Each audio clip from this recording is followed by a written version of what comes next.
So it's like football, baby.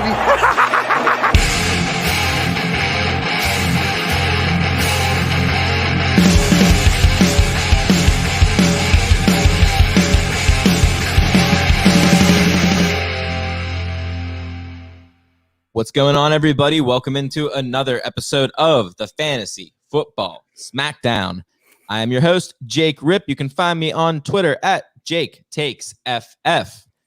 And joining me, as always, folks, you know him. You love him. You can find him on Twitter at KyleMonth8. But he's on this show every single week, all year round. Folks, give a big round of applause for Kyle August. The people's host. That's what we like to call myself around my house. But I always feel so weird when I stop the studio audience applause like on a dime. It's like, I meant to fade that out a little bit. It's a little too robotic. How are you doing, Kyle? Month 8? Bro, doing good. Pumped to be talking with you again. It's been less than a week because we recorded a day or so later last week. But yeah, man, been good. Followed up 4th of July weekend with a guys trip. Went camping this week. It was a lot of fun. It was cool, but I kind of lost my voice. So hopefully it doesn't come across too weird, but dude, definitely pumped to be back here talking some football with you. How long were you out camping? 2 days technically. So that was it. Good. So then that warrants the question, because we talked a little bit about your camp trip when you went out or before we jumped on here. And you said you weren't exactly roughing it, but you were in a tent. So is this one of those poop in the woods type situations? Oh, hell no. No, that we don't even rough it that much. It's ridiculous. It's pretty much an excuse to just drink beer outside, but also sleep outside without, everyone telling you that you passed out. Well, where do you go to the bathroom at? Is it outside of a Holiday Inn? They have bathrooms there. I mean, they're not, I wouldn't want to go in there all the time. It's a porta potty with a light bulb in it. But yeah, bro. I mean, but that's it. That's my one time a year. But I'm an indoor human.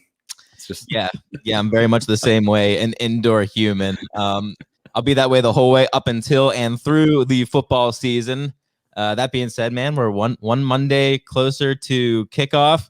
I should have checked out to see how many more days we have to go. Count down the days. Less than a month till preseason starts, man. Oh, it's so hard for me to get excited. Don't even tell me about the preseason. I hope that I just miss it. And it's not on my timeline. I have a hard time believing that, considering all I follow is fantasy football accounts. Well, the worst part is, for like the 15th consecutive year or whatever the hell, the Cowboys are in the Hall of Fame game, which is like an extra preseason game. So this year, there's only 3 weeks of preseason. So the Hall of Fame game is that team's 4th. And then in other years, it's been their 5th game, right? And you get all like hyped. You're like, because I'm like, your team's on. Bro, they ain't nobody out there. These guys literally were running the concession stands the next week in Cowboy Stadium. So, yeah, unfortunately, it gets here even quicker for me. I'm almost hoping that they just F up the field again with their weirdo paint or whatever they did that one year. Do you remember that? The weirdo paint. No, that was they painted the field like the day before with like some like the wrong kind of paint, and it like made the field unplayable. So they just had to cancel the game. Oh, okay. Yeah, that's one quick way to get out of a game, I suppose. Exactly. That was a good strategy. We were all actually saved from that. So that was probably better off. So what are we at here? July 12th. This is the time of the year where I'm brutally addicted to mock drafts. You said yourself you're in one. You got into another dynasty league. You referred to it, I think, as one last dynasty league or something along those lines. Yes. I'm not sure I buy that. We'll see if you're able to hold off until August, whatever, or September rather. Yeah. But again, I'm trying to get in as many as I can. It almost is like an addiction thing. Some people are addicted to looking at their Twitter. I'm opening up Draft Wizard nonstop, going through there and just trying to see how many drafts I can rock out in 10 minutes. Is there a preferred place where you like to do mock drafts, or do you mock often? I guess we'll make that a two-parter. Yeah, I mean, usually around this time is right when it really starts going. I like Fantasy Pros. Their Draft Wizard tool is super helpful. I really like Sleeper as well. I don't really like it if I'm just doing it by myself as much. Yeah. But the cool thing is you can get multiple people in there. So if you're following me on Twitter, I usually in August throw out there a few times trying to get some user, mock drafts. So it's not always against just ADP data, but you have to be getting a feel for the room, because some of these guys, you definitely discover guys that you thought you really liked, but the price tag isn't there, which is might be what we're kind of talking about today. A few of these guys, but on the flip side too, there could be guys who are like, man, I don't really love him, but he's available every time at this pick or this round or whatever. So you can start to get that feel. So that's just as important, having that feel for the draft room compared to, where you have these guys ranked. But I usually use Fantasy Pros or Sleeper, but I always recommend, like, if you're playing on a site that you haven't played on this year yet, you haven't done a draft on, I always recommend doing 2 or 3 mock drafts on that specific site too, so you can really get a feel for it, because those site rankings will throw things off, or you got to make notes on, like, oh, this guy's a little bit higher, this guy's lower. You can see where those guys might adjust based off of the website. But those are my preferreds. Yeah, I think what you said is perfect. Like, I love Sleeper to draft on. Like, they're my go-to draft for my main draft, my real regular season league. The main squeeze. Yeah, I got you. Yeah, but and they're good for mock drafts. You worded this so much better than I did. But when you're drafting against computer and it's just you, it's tough. Sleeper, if you're listening, you got to get this one figured out. I tried to do a mock draft with my brother. I was just like, hey man, I'll send you a link. Let's do a super flex mock draft just to kind of get a vibe where we chat. And I thought I had a steal. I got Pat Mahomes with the 4th overall pick or something. I'm like, fantastic. My team's off to a great start. And then the computer picks roll around 2 rounds of no quarterbacks.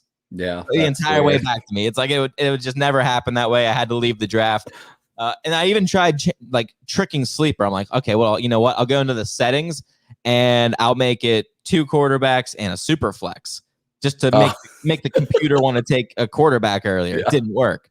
So then I got super aggressive and made it a 6 quarterback league with 2 super flexes, and it still didn't work. It was just I took Pat Mahomes in the first round, and the computer would have none of it. They were zigging where I would zag, you could say. So Sleeper, get that mock draft figured out. What are you doing? But I love both of those spots for mock drafts.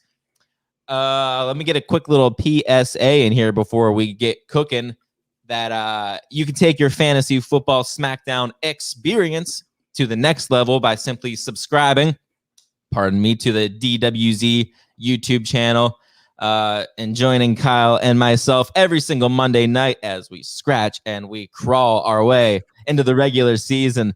Both of us here on YouTube tonight sporting our go-to NFL teams, which is a rare occurrence, which you might be surprised on this show. You'd think that a fantasy football show would be constantly decked out in football memorabilia, but it's more or less baseball stuff. And I got this picture of Marc-Andre Fleury behind me. I got some NASCAR crap on the wall right here. Right there. Look at all some NASCAR stuff. So, we came sporting some NFL gear today. So, jump on YouTube if you haven't already. And you know what? I got to at some point in this show, I have to send Andrew Campy a shout out here on Twitter. Let him know that we're going live here. One of our DWZ loyals. But I'm liking the backdrop we got rocking here on the YouTube with the football field. You dig it? Yeah, man. We lucked out because had to switch some stuff in the background, and like, oh, there we go. We got a football one now. So now it's official. It's not just the black blob that I was choosing before for whatever dumb reason. But Andrew gave me crap last week because we didn't give him a shout out. He is on here all the time. And I did post on Twitter this afternoon what time we were going live. So I'm working on that, guys. But if you guys ever check us out on YouTube, man, it's a good time. We appreciate you guys checking in live. And last week you got the show 2 days early then. So, but even on a normal week, you get us every Monday night before that pod drops on Tuesday in the AM. So looking forward to continuing to do stuff here. We're going to do some mock draft stuff, I'm sure, which is definitely where you would be watching those on YouTube, because that way we can see the whole draft board and everything. And got a few of those in the works here coming up soon as we get closer to the season. How's your transition been to the silver screen, going from just strictly podcasting for as long as you were to now getting that big, beautiful face on camera for everyone to see? Oh man, for real. I am not a big fan of the video, but it's what you got to do now these days, which is fine. Kyle, the people want it. Hey, I get it. They can have it. They want to see my mug. No, but it is weird. It's an adjustment for sure, because you're used to actually just talking into nothing for a long time, especially like when you're having guests and stuff on. You don't really get to see these guys, but it definitely makes it more, interactive. And for doing a podcast face to face for so long too, it gives you more of that feel versus just audio. So, and yeah, especially, I know I even check out the Warzone guys on the YouTube channel now, sometimes more than I even on the podcast apps, just cause I got to see that, I got to see that Jerry Sinclair, Yeah. just rocking that DWZ hat always. So, well, I mean, dude, don't forget about Memphis. We got to have a drop throw down here soon. We will. It's guaranteed. It'll be going down right here. Kyle, I think you mentioned that what we're talking about this show. We're going to be talking about some potential 2021 bust candidates, keeping the streak rolling here. What are we talking about? We did sleepers last week, bust this week. We might get to a little bit of breakout action next week. But before we do, and typically I'd like to go into a little bit of NFL news or whatever might be on the table for us. And our biggest headlines since last week are N'Keal Harry is disgruntled, and Albert Wilson, quote, has the edge over Allen Hurns in Miami. So, Jesus, I literally, if you that there's no what I was going to say Jalen Waddle. I didn't even know what the hell you were talking. I'm like, who the hell is Albert Wilson? I'm like, are you sure that headline is not from like 2017? Like, it might have been. It might have been a while, a couple years since I refreshed my phone. Actually, I'll have to double check that one. I wouldn't have. You could have given me 5 guesses on which team either of those jamokes are on, and I would.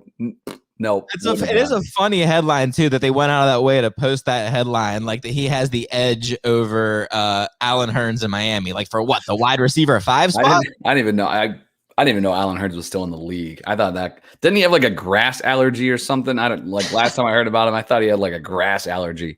And he's like allergic to jerseys and pads or something. There's my fun fact for Allen Hurns, guys.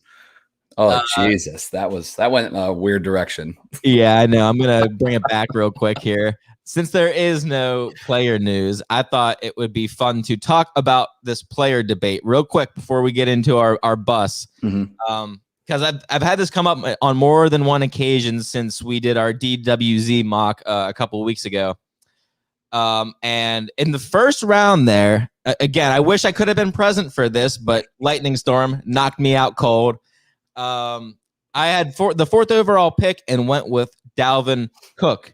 Mm-hmm. And I took Dalvin Cook over Saquon Barkley, and that was the minority pick in the room. It sounded like everyone else was on board with Saquon as the pick right there, and it didn't seem like it was very close, I guess, like or up for debate. And maybe I read that wrong, but I'm curious how you feel about those two, and maybe just let me know like where they are in your rankings, your top 5 rankings, because you might have even said there was a couple other guys you'd take ahead of Dalvin Cook. I think you might just be a Dalvin Cook hater. I am a big time Dalvin Cook hater, apparently.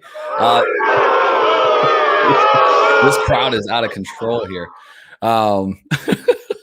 I would say I don't want to be picking at 102, 103, 104, 10. I don't want any of those picks because I think it's CMC and then a blob of running backs. So I just want whatever the last one is. For me, JT and Zeke are right there with the guys you mentioned. Cook or Barkley. Derrick Henry's going to be in there in non-PPR leagues. Maybe he's a little bit at the end of that group in PPR. Alvin Kamara is another one that we've talked about on the show through the summer as a concern. Like 2 through 7 are all kind of smushed together for me. So we definitely going to be watching the news. I think Saquon already came out and said he's not committing to being 100% or blah, blah, blah, and all this. Like, on the injury front, you got to keep an eye on that. We've seen injury news influence people to, fade players. And then, maybe week 1 or 2, they're not 100%, but they are the rest of the way. And those are guys you want. So for me, Barkley is still a top 6-7 running back, as is Dalvin Cook.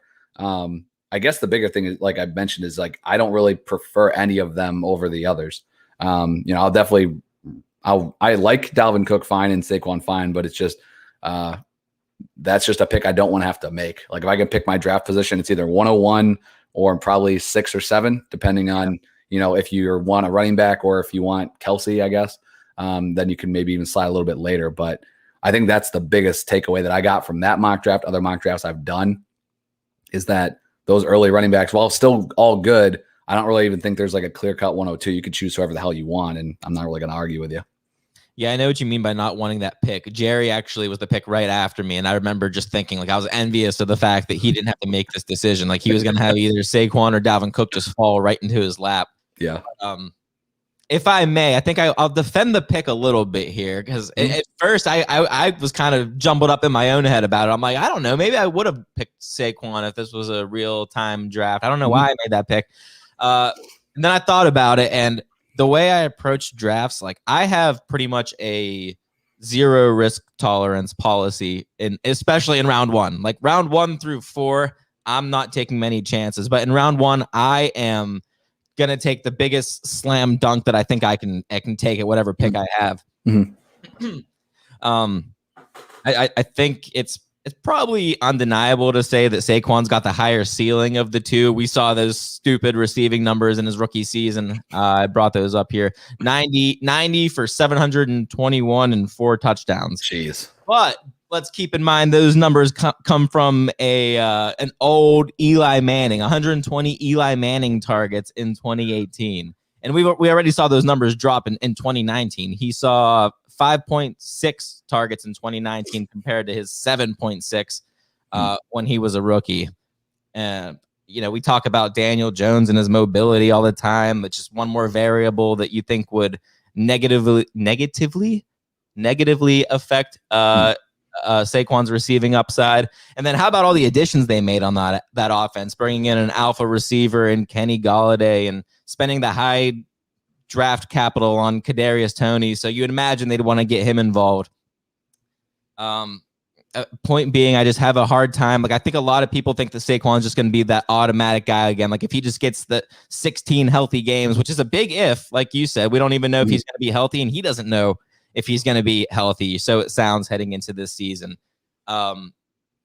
And I think he's going to be healthy. And if I was going to bet on it, I think Saquon's going to have a fantastic season. We're talking about busts on this episode. I don't think he comes close to busting at that ADP. I think he is just short of a slam dunk, but I think Dalvin Cook is a slam dunk. He's got no variables, to the best of my knowledge, changing around him. I think you get the rushing production, or the rushing volume, I should say, that you would get like from a Derrick Henry, but you get the 3, 4, 5 targets per game with Dalvin Cook that you don't get from Derrick Henry. I just think he's kind of like the best of both worlds. And if Dalvin Cook's receiving production is going to end up being, I don't know if close is the right word to what Saquon's going to put up this year, but again, we don't know. It's a big if on what Saquon's going to do through the air. But if those numbers end up being somewhat close, then whose rushing production do you want to bet on? Is it going to be Dalvin Cook, or is it going to be Saquon? Because for me, it's going to be Saquon every time. Yeah, and I think sorry, I Dalvin Cook every time. I was like, there you go. I was going to say, I don't know, a weird way to end that argument. I was going to bring you back there for a second.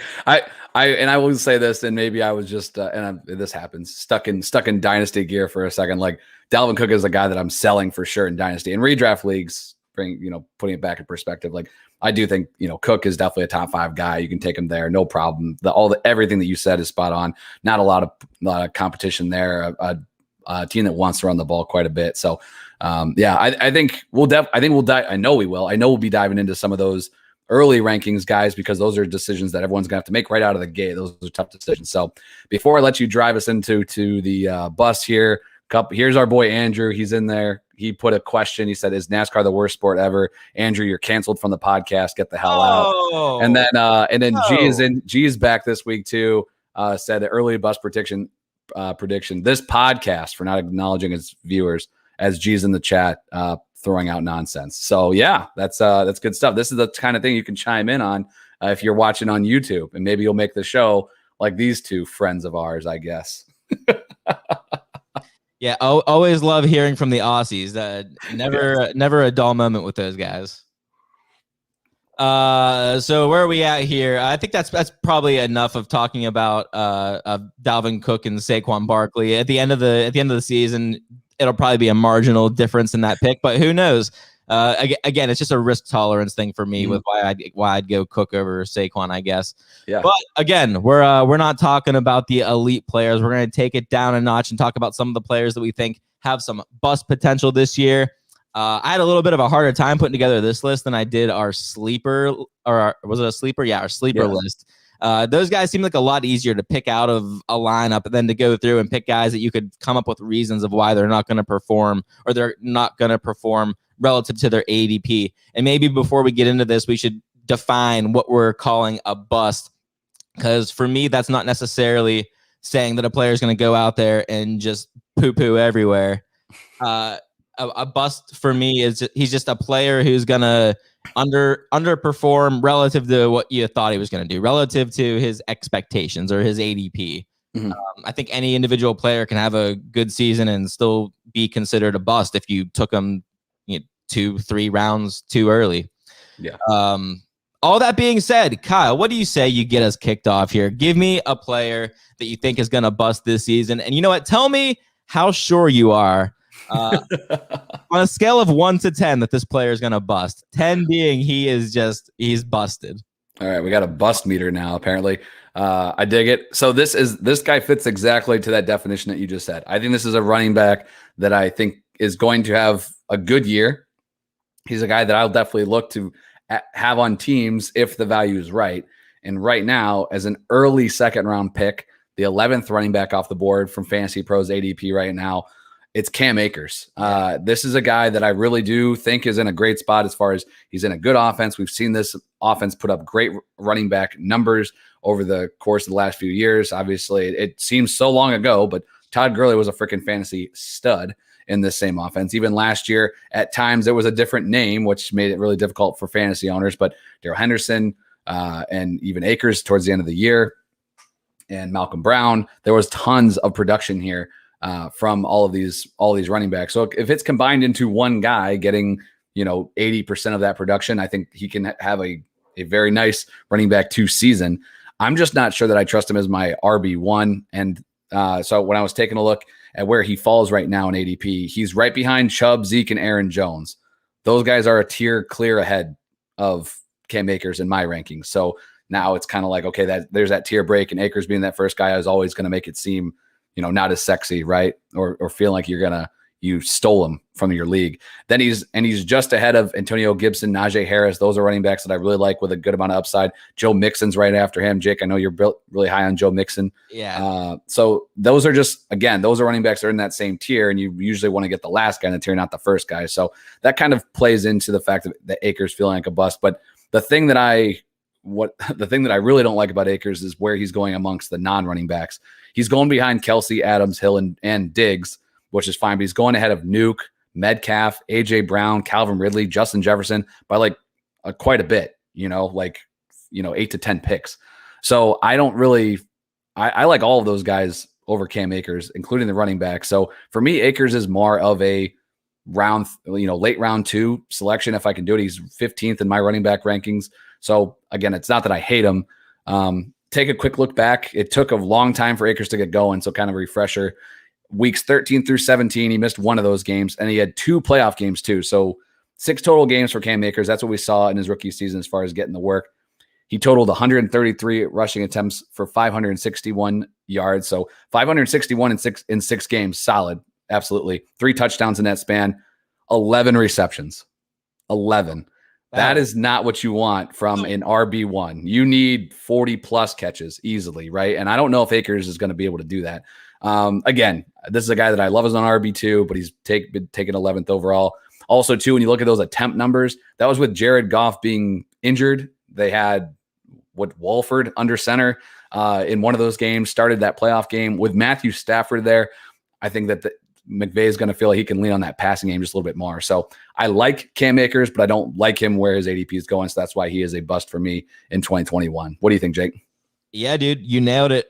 Cam Akers was one of the names that I had written down here, and we'll go back to that comment I made before we got started here that this list was a little harder to put together than the sleeper list. So I thought we might have a little bit of crossover in this episode. So right off the bat, with Cam Akers, and I couldn't agree more with everything that you just said. I have a very, very hard time trying to justify his ADP. And correct me if I'm wrong, but I think that Memphis is a Cam Akers guy. He at least took him at a decent spot in our mock draft that we did. But yeah, I just don't get it. And I'm a Cam Akers fan, just not at that price. Like I was real pumped up about him coming out of Florida State. I loved everything that we were seeing out of him. There was all the hype that he was the guy who could still get the job done regardless of performing in front of a piss poor offensive line. That was the big deal with Cam Akers coming into the NFL. But what did he show us as a rookie that all of a sudden that we're going to give him, that warrants RB1 status? I'm looking this up here, and I feel like it's got to be wrong because I thought he was better than this. But 8 fantasy points per game as a rookie. Yeah, the thing was his splits were crazy. Like that, where I had kind of drew the line in the sand was week 13 was when he really started getting that big time production. So from then on, and adding in the 2 playoff games, that's where those numbers came from that I was looking at. So 6 games, 561 yards, 3 touchdowns. There was the rotation there. Was really annoying before then, and that when Akers finally started getting the workload in that second half of last season. But even if you pull his fantasy points per game from weeks 13 through 17, and I wish I could throw in those playoff games too somehow, because that's bonus content you don't find everywhere else, folks. Yeah. I had to dig deep. I had to go to a second website for that shit. That matters. You're welcome. But you pull his fantasy points per game from weeks 13 through 17 when he was getting 20 plus carries per game. It was like insane volume. Like you would pray that your RB1 gets that kind of volume. He was RB22 over that period of time. I feel like I'm wrong saying that. Well, the Cam Akers hype train was like through the roof around this time of the year, and still going into this season, we're all about Cam Akers. He's going to be he's the RB1 now in Los Angeles. I mean, I have trouble getting behind that he's on this list for me too. A couple factors that might play into that. One, he missed one of those games. He missed week 16, so he took a 0 in that shot. So if it was total points, that could have played a factor. But also too, dude, when guys are hitting come playoff time, weeks 13 through 17, now he missed championship game if you're doing it right. The guy was a freaking stud. So those players will always kind of get propped up a little bit extra as well. It's laughable now, but if you remember, Derek, that was like a Derrick Henry special. The dude was like, kind of mediocre, and all of a sudden just blasted, that last 4 or 5 weeks.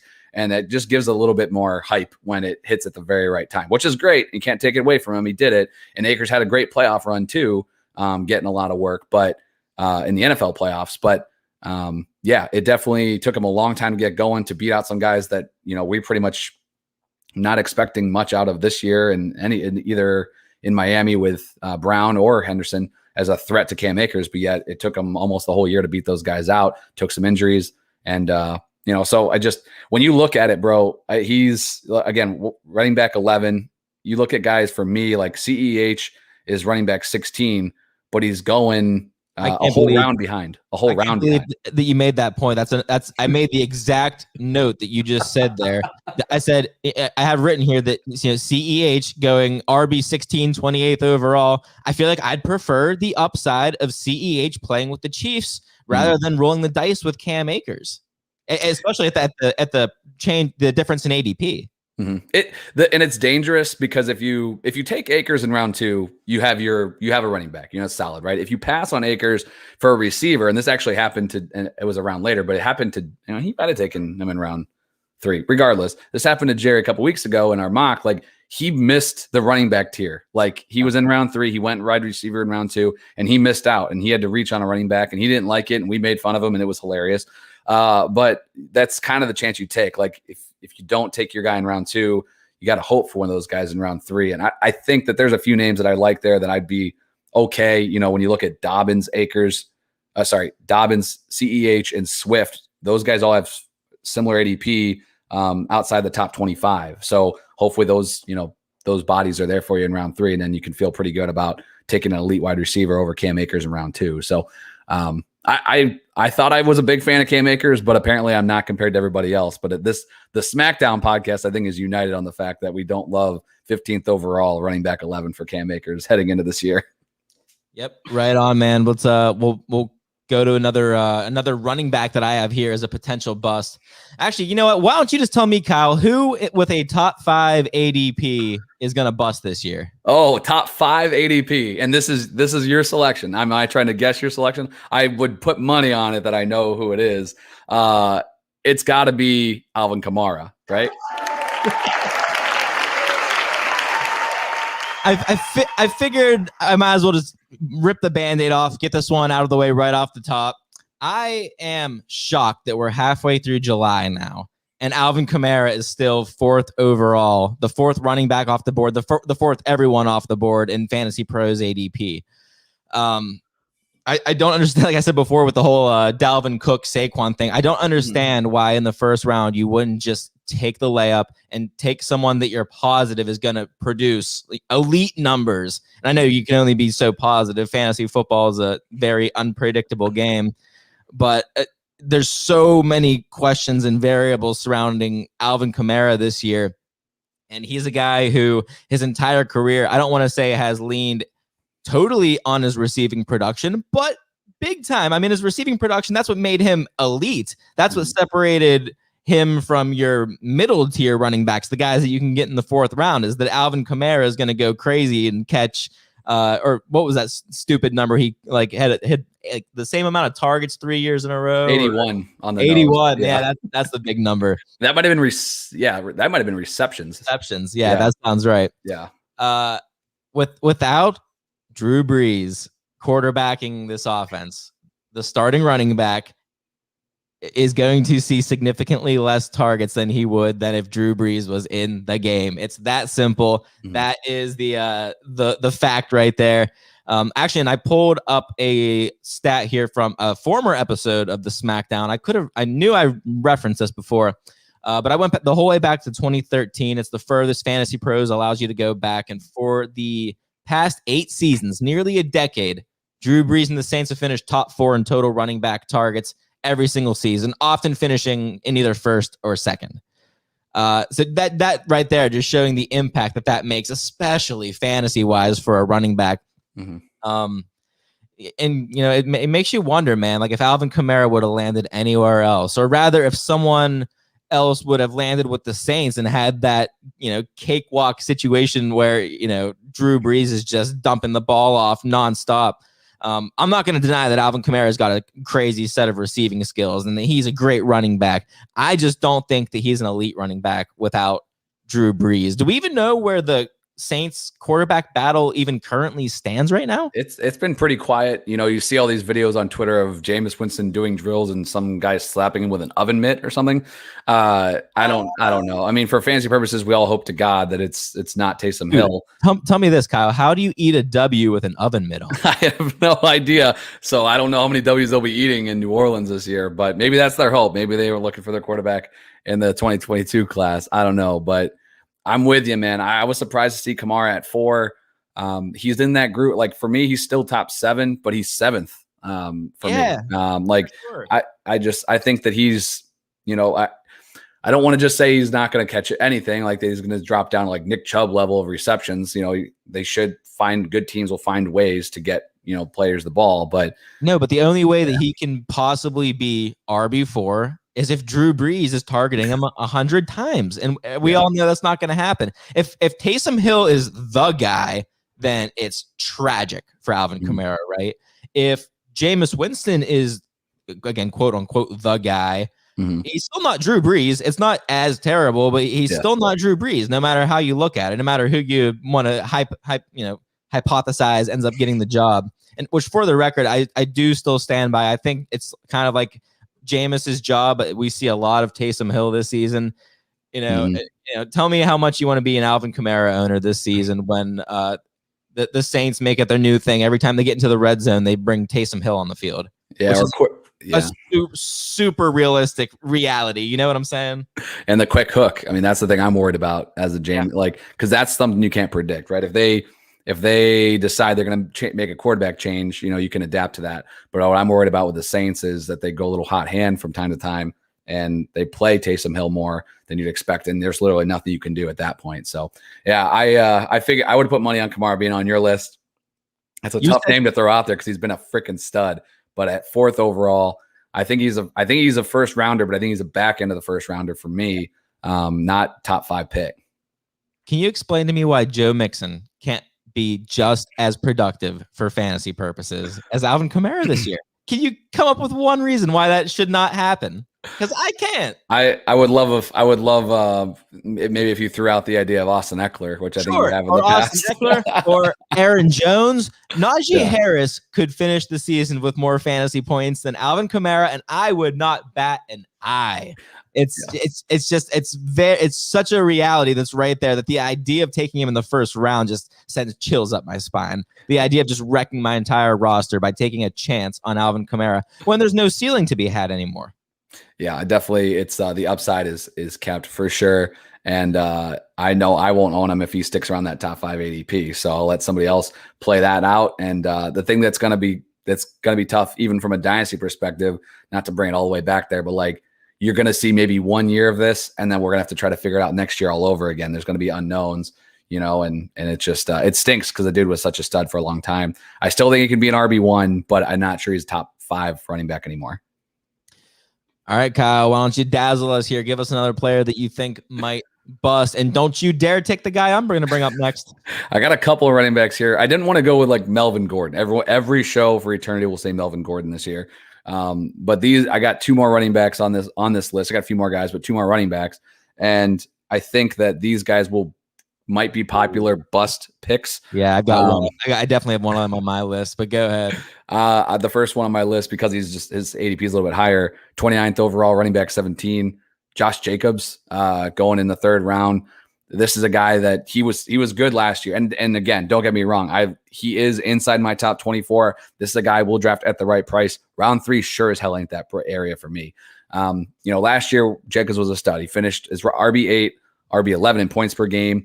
He was 3rd in the NFL with 273 attempts. That's awesome. 12 rushing touchdowns. Those are numbers you want. Give me that, right? The problem is the dude had 33 receptions in 15 games. And with Kenyon Drake coming in, I think that Jacobs can still be up there as far as attempts. I think he will be in the top, 5 to 6 in attempts. That's just what he's done over the course of his career. He had 26 more attempts than 4th place in the league. I mean, it was a good chunk for Josh Jacobs, but with only 53 career receptions, this is something that he just has not done over the course of his career, is catch passes. We're all still holding our breath, waiting for that first Josh Jacobs touchdown reception heading into year 3. So I just, he's just not a guy that I want to spend that pick on. He's been solid his first 2 years. I think he can still be a running back 2. And he might finish higher, than, he might finish here running back 15, 17. And I don't think that's out of the realm at all, but I don't want to pass on guys that I think have more upside. Right now, he is going slightly ahead of DeAndre Swift. He's also still going ahead of Miles Sanders and Chris Carson. And while I don't love those guys a ton more, I would take all of them over Josh Jacobs. It's tough to say running backs are going to be a bust because of just the value-wise. But when you're looking at round 3, there's just a lot more receivers I like.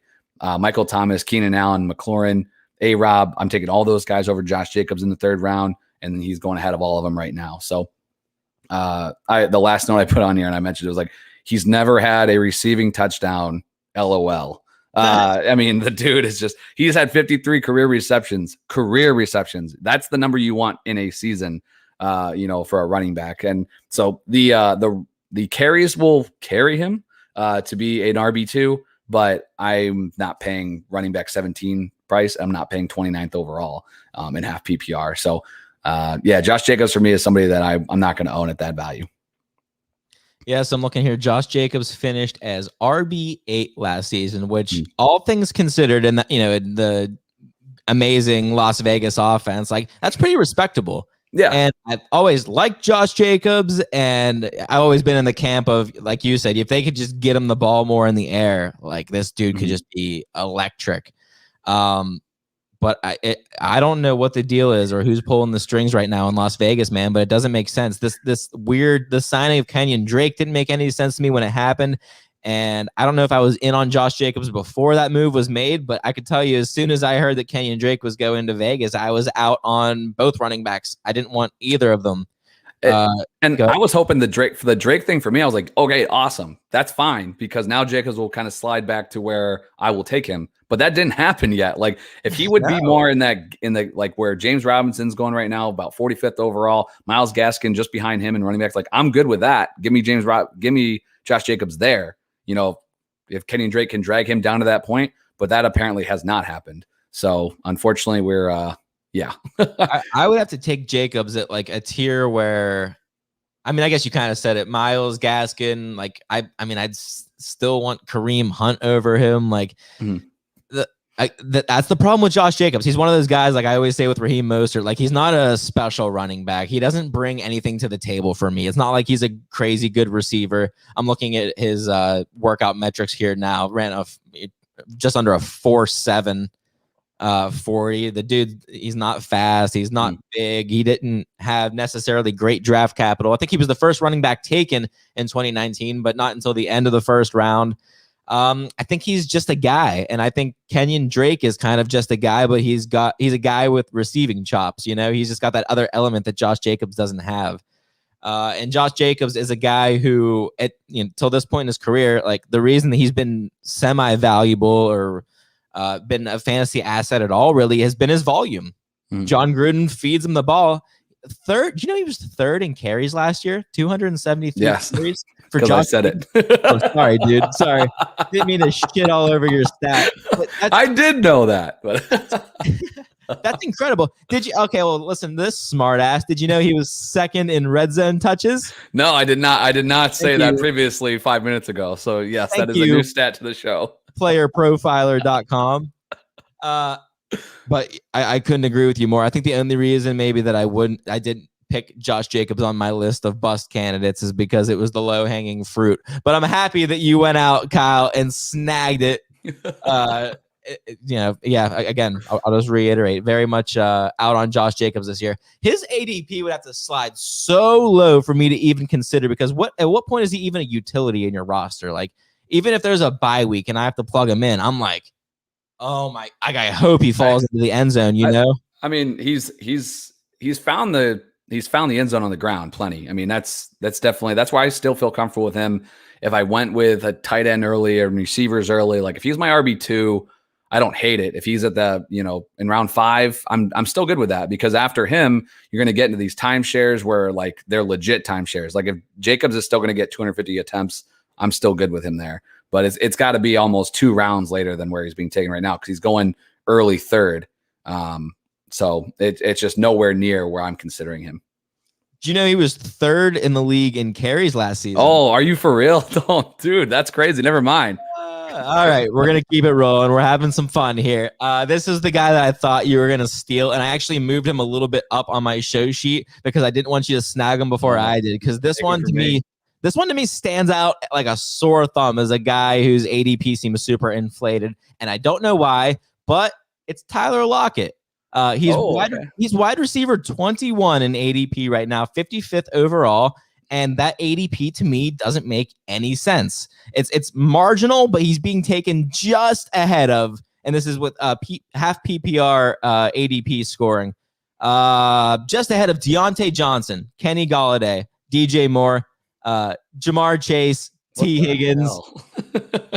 I don't understand it at all. That's a great find, because he is not on my list, but I definitely agree. That's not where he should belong. Kyle, I know that I overbid on Tyler Lockett in our RSO league just a smidge. For those of you who don't know, I got caught up in a bidding war with Mr.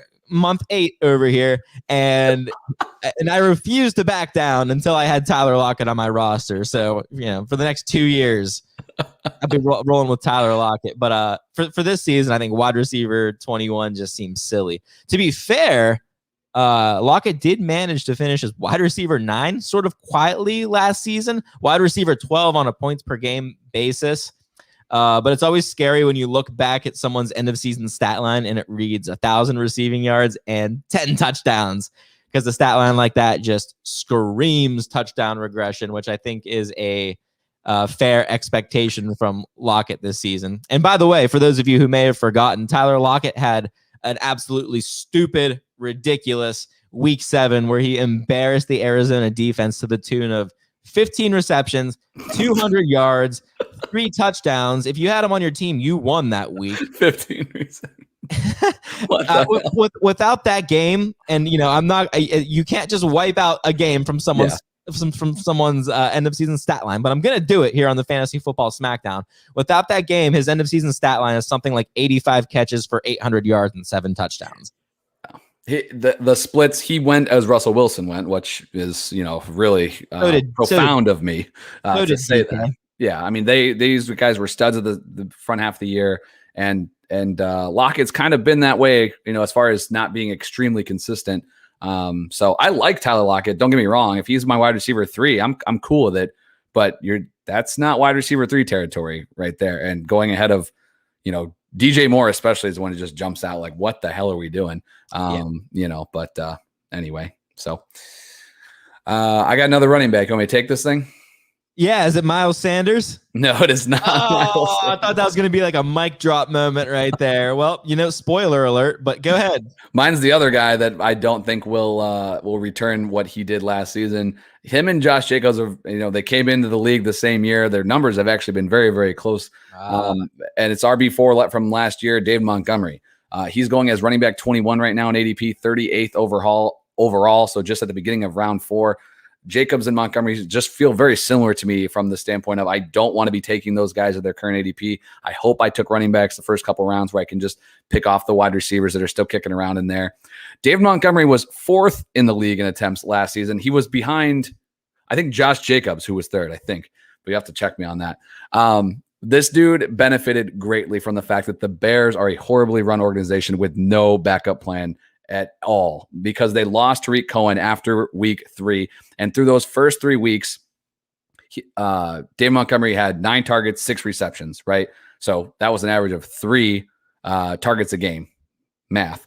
But after week 4, he was averaging 5 targets a game, which led to a career high 54 receptions for 438 yards through the air. Really solid. Again, tons of rushing production on the ground, 247 carries for over 1,000 yards and 8 touchdowns, right? But that doesn't even tell the entire story. Yes, he was heavily involved in the passing game for the first time without Tariq Cohen. But this dude ate at the end of the season, weeks 12 through 17, which was super valuable for fantasy teams as he brought home championships. Weeks 1 through 9, Dave Montgomery, 9 games, averaged 10.5 fantasy points and half PPR. Then weeks 12 through 17, the final 6 games of the season, this dude was a freaking monster, 23.5 fantasy points per game. Here's why. He played the Green Bay Packers. They gave up the 5th most points to running backs. Then he played Detroit. They gave up the most. Houston Texans. They gave up the 2nd most. Minnesota gave up the 6th most. Jacksonville the 3rd most. And then Green Bay again giving up the 5th most. So he didn't even play a team weeks 12 through 17 that was outside the top 6 as far as giving up points to running backs. That's insanity. That schedule is freaking nuts. And Montgomery ate in the fantasy championship weeks. So again, similar to Jacobs, I'm taking all of the receivers that are in that range over David Montgomery. So given to me in, round 5, I'm good with it. But beginning of round 4, no, thank you. David Montgomery is going to be off my draft board at that price. So there you have it. Could you imagine if it wasn't a facade, if it wasn't all just fake, and this was actually going to be the new David Montgomery? I mean, if I believed in that and I thought that was going to be a real thing, I'd be taking him much higher than his current ADP currently suggests. 103, that late season stretch you were talking about, 103 yards, 72, 113, 146, 95, 69, and only one of those games he didn't score a touchdown. Just absolute madness. But you don't think there's even a chance that becomes a reality? Is this just 1,000% because of Tariq Cohen? I think it is. You look at what he did, and the schedule. I should say you make a great point there, because I didn't even notice that this child's play lineup that he had coming down the stretch. I think a lot of it is the fact that he took that step because he was heavily involved in the passing game. 54 receptions is great. That's phenomenal. If he was going to be around 50 receptions, Montgomery can be, a top 15 running back again. But I think with Cohen back and the fact that they brought in Damian Williams, he's familiar with this offense. I think that they should go in with a little bit of a better plan rather than last year where it was legit Montgomery and Cohen. And if you remember back too, the thing that made it even more hilarious that they didn't have a backup plan for when Cohen went down was that Montgomery got injured in the preseason. He wasn't even 100% to start the year, but they still were like, screw it. And then he ended up being, ready to go, and they gave him his full workload from the get. But I mean, Jesus, they couldn't find anything. They brought in Lamar Miller, for God's sakes. That's how desperate this team was. So, I think that Montgomery for me is a guy that, I don't want to be counting on him as a starting running back, and to take him at 38th overall is just not something that I plan on doing. That you let future use deal with that problem. Take your wide receiver there and move on. All right, I want to bring up another player here. I know I said I was going to talk about Miles Sanders, but I'm going to skip him here because there's a player that I don't want to be rushed on here at the end of our show because I think he has extreme quote-unquote bust potential. By the way, the Fantasy Football Smackdown defines bust in fantasy football. Oh, my God. I can't believe I didn't download a drum roll. That's ridiculous. Come on, Jake. Justin Jefferson, man. Listen. Justin Jefferson, wide receiver 8, 24 overall. I think everyone's just a little excited over what we saw in his rookie year. And so here's where we're going to get started here. You put your hands down. I'm going to have the floor here for a second. Okay. I was curious. I looked up the best rookie wide receiver seasons of all time. And this, I can't remember what website I found this on, so I don't know how credible it is. But Percy Harvin, and then after that, Eddie Brown, Sammy White, Chris Collinsworth, John Jefferson, Bob Hayes, Billy Houghton, Bill Gorman, Anquan Bolden, Randy Moss. But so how many of those names went on to put on stellar numbers their entire career? How many of them ended up being household names? Like 3 of them. I'm just, and I'm not saying that that's any reason that Justin Jefferson's going to go out there and shit the bed this year. I don't think he's going to go out there and shit the bed. I think he's going to put up a great season. But I think a lot of people go in and they watch this guy's rookie year and he puts up 1,400 yards. And then subconsciously in the back of their head, they're like, okay, that's his floor now because he's a rookie. You know what I'm saying? Now he's going to take that second year jump and he's going to just catapult into this new stratosphere of wide receivers. And I think it's a lot more likely that he comes short of that 1,400 yards. Maybe you end up getting a boost in touchdowns to make up for it. But I just have such a hard time justifying that ADP. He had 2 games last season that accounted for 341 yards of that 1,400 yard season. Those 2 games, we want to talk about schedules, Kyle. Those 2 games against Tennessee, where he put up 175 yards, and the Atlanta Falcons, where he put up 160. The free space of the NFL. The free space of the wide receiver world. Yes, not Jonathan Taylor, Justin Jefferson. He torched the Falcons, man. And again, I can't take away from it because it happened, right? He went out there as a rookie. He dominated on these NFL defenses, but 340 of his 1,400 yards, they came in 2 games. I think he garners a little bit more attention from defenses this season than he did as a rookie. And he struggles a little bit to produce at the same rate that he was in 2020. Like I was saying, as far as taking that jump with your second year, like that's something I expect from a guy like CeeDee Lamb, right? Because one of the reasons when a rookie wide receiver sees that big jump in production in their second year, it's not only you get that year of NFL experience under your belt, but you see an increase in playing time and field time and snap share. And Justin Jefferson was already playing 86.4% of snaps as a rookie, which is like super high for a rookie wide receiver. And it showed on the stat sheet, right? Mm-hmm. But for reference, CeeDee Lamb saw 68% snap share in 2020, which I think we can expect to increase significantly. Thus, his numbers increase significantly, but it's not going to be much of the same, I don't think, with Justin Jefferson. All that being said, I don't want this to come off as Jake the Justin Jefferson hater. I think this just goes back to, and I referenced this a couple times this show, but the way that I approach drafts in that I want as many can't miss, won't miss players in the first 1 to 4 rounds. I don't want there to be that much variance where I have to look back on my sheet when it's all said and done, like, oh, this roster could be stellar if Justin Jefferson hits 1,400 yards again. You know what I'm saying? Yeah. For the first 4 to 5 rounds, I want to take very little risk. So guys like Keenan Allen, who are going after Justin Jefferson, I think he's more of a slam dunk in that Chargers offense. Oh boy, I wrote down Michael Thomas's name, but we're getting a little dicey there. Yeah. What do you think here? I know you like Justin Jefferson. Did I talk you down a little bit? Like he's ranked wide receiver 8, like maybe wide receiver 9, 10. I think he's like wide receiver 5 or 6 in my rankings, if I remember right. So like, did you? Yeah. They're really on my side today, aren't they? You made the case for me. Like, yeah, Keenan Allen, but like, are you taking Michael Thomas over Justin Jefferson? Like, there's not enough guys that I think are in that same tier as Jefferson. So right now he's kind of going at the end of that tier for me. So I think he's fine right where he's at. I would take him ahead of maybe one other guy in this list. So, he's in the top 8 for me easily. That's a tier break for me. I'm good with Jefferson right there. If you think 1,400 yards is his floor, you're wrong. But I don't believe in Adam Thielen duplicating his touchdown production. So I think Jefferson can get from 7 touchdowns to 9 or more. And he's going to be the alpha in this Vikings offense. So that's why I like him. But I got I got 2 more receivers. I'll make these. So how many more do you got, Jake?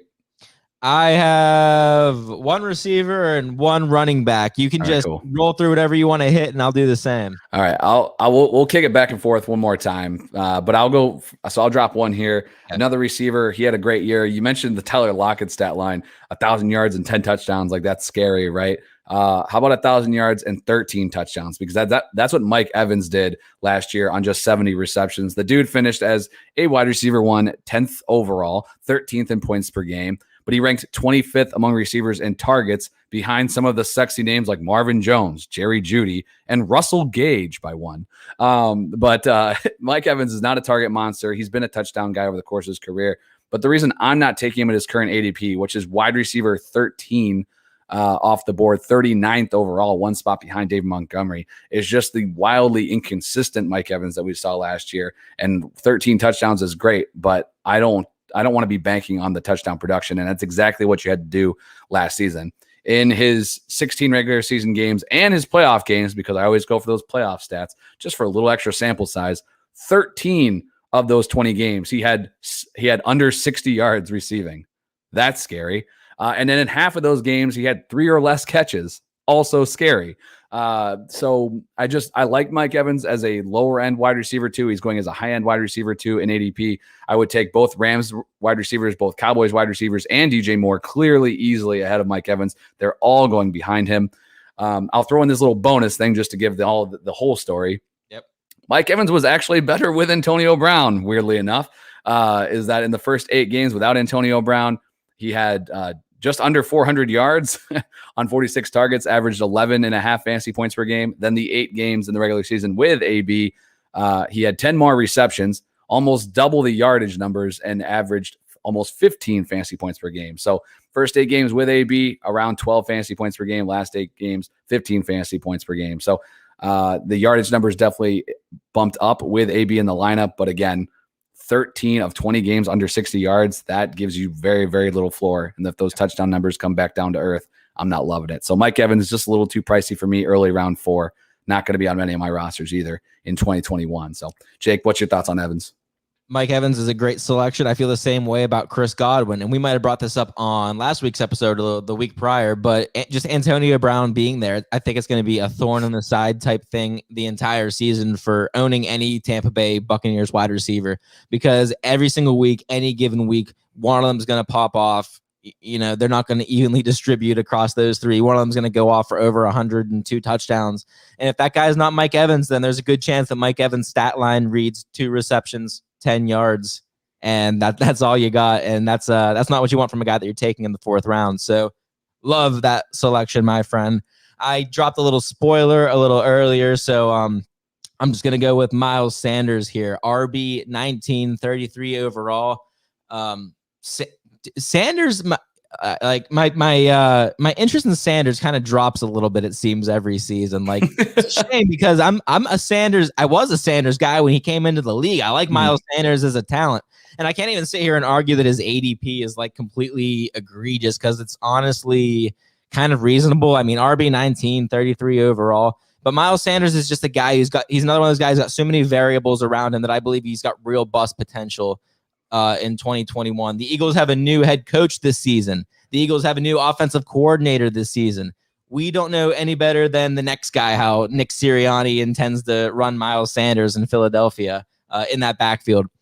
But what we do know is this new coaching staff re-signed Boston Scott, right? They went out and they signed Kerryon Johnson. Then they went out and they drafted Kenny Gainwell in the 5th round, which doesn't seem super threatening if you're one of those guys who really weighs into draft capital. But Kenny Gainwell, dude, is a stud.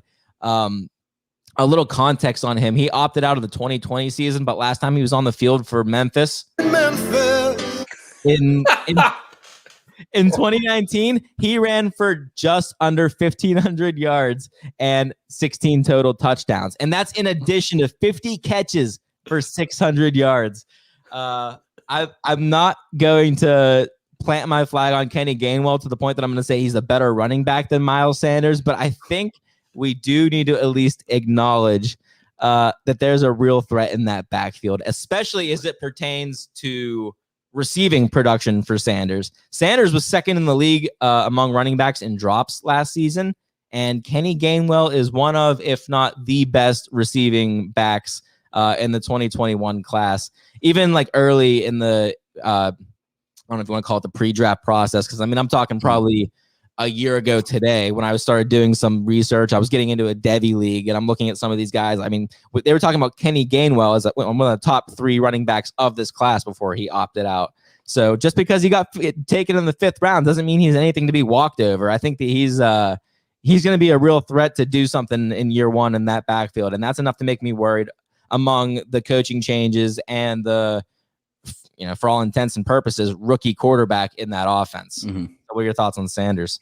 Yeah, I think Sanders is he's a guy that I don't think has as much upside. When you're talking about a 5th round rookie, that's not that's not a Denver situation, right? We're like, oh boy, they drafted somebody to come take this over. But that doesn't mean that it won't impact Sanders' fantasy value. At running back 19, I think that's about right.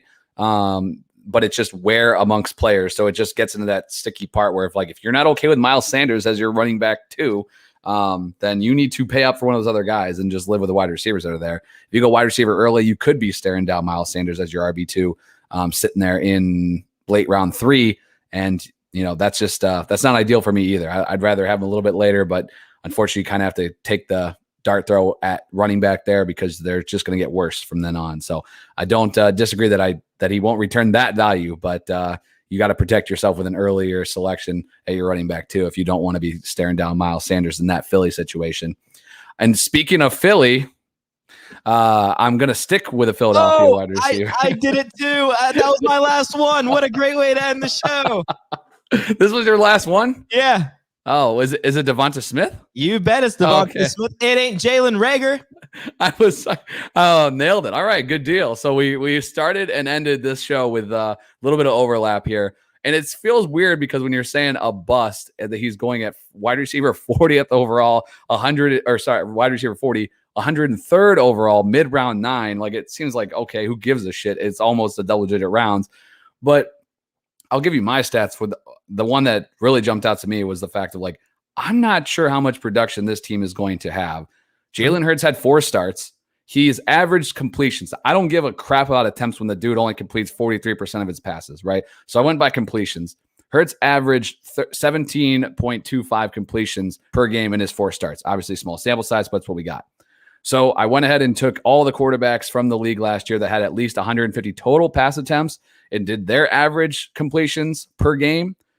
And Hurts would have only been ahead of 2 quarterbacks. Those quarterbacks' names are Cam Newton and Lamar Jackson. That's it. That's the list. And that's why we love Jalen Hurts, because dude can run. But are we drafting any Patriots for our fantasy teams in round 9? Are we drafting any Baltimore Ravens for our fantasy teams in round 9 that are pass catchers? No.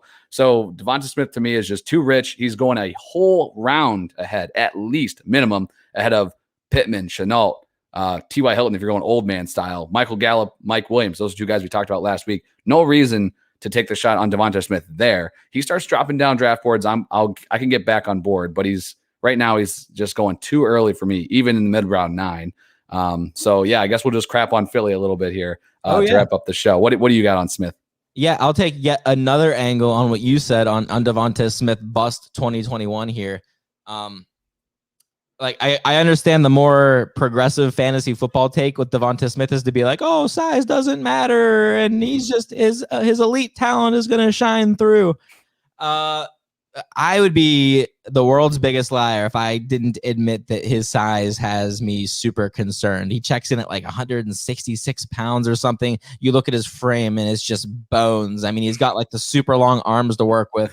Yeah. And this almost feels like Jalen Reagor of last year. Like, I remember when Jalen Reagor came onto the Eagles, I was like, oh, I love the athleticism. I love what that guy can do on the field. But something in the back of my head was like, he's like kind of smaller, though. I don't know. But I was like, oh, nope, I'm not going to play into that stupid narrative. And then here I am. Blame that on his size, if you will. But I just get those same vibes from Devonta Smith. It would be great if he proved me wrong. I'm rooting for him.